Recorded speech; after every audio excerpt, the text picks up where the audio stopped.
The Christmas nativity scene that's on display here at the foot of Bernard Avenue in Kelowna has drawn some criticism from the Kelowna Atheists, Skeptics and Humanists Association.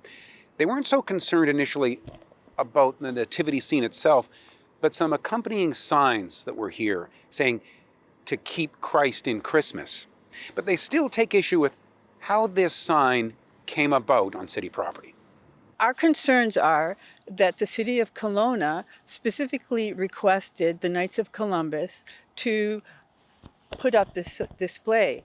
And according to the 2015 Saguenay ruling, Supreme Court ruling, the ruling said that governments should be neutral towards religions. So they shouldn't privilege one religion over another religion. So by asking just a Christian group to put up a display, they're going against this ruling. And because did they ask the Hindu people if they could do a Diwali festival here? Did they request a display from them? Did they request a display from Muslim people during Ramadan? They didn't ask us for our Darwin display. Or the Jewish community for Hanukkah? Or the witches that are in Kelowna, did they ask them? So by asking just one group for their festival display on public land for 3 weeks, they're privileging Christianity.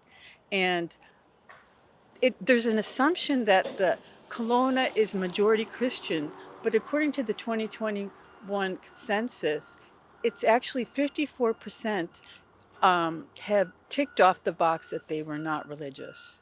So there is an assumption that we're all Christian, but that's not true. Specifically, the 2015 ruling was that governments are not allowed to force religion onto people through inane actions like prayer in council meetings, or they're not allowed to exclude other religious organizations for something that includes everyone. And Christmas is a federal holiday. That includes all of us. We're interacting in some way.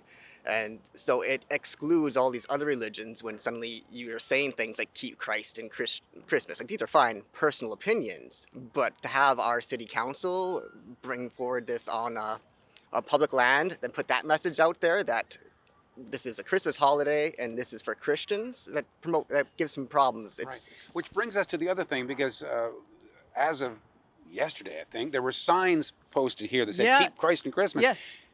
They're gone. And I guess it sounded like that really, for you, Nina, was the biggest irritant. I'm happy for the compromise that happened here right now, but I still would like to see City Council respect the 2015 Saguenay ruling. Okay. So what they should, does that mean they just shouldn't have asked? No, because it's your understanding that they asked the Knights of Columbus. Yes, that's what I was told by the Knights of Columbus. Had it been the other way and the Knights of Columbus said, hey, we want to put this out, then that might have been... Then they would have had to follow certain rules about putting up public displays. Some people are going to see this whole conversation and say, look at you guys, you're trying to cancel Christmas. Are you not celebrating Christmas? Christmas is for everybody. Christmas is for everybody. So you're not canceling it. No, we're celebrating. We're celebrating too. It's a fun event. You just want something like a civic government to follow the law on being fair to all taxpayers. And religions and people of non-believers, yeah. We don't just report the news. We live here too. We're your neighbors, bringing you stories that matter to all of us. No government funding, no outside influence. Kelowna Now, local, independent. News you can trust.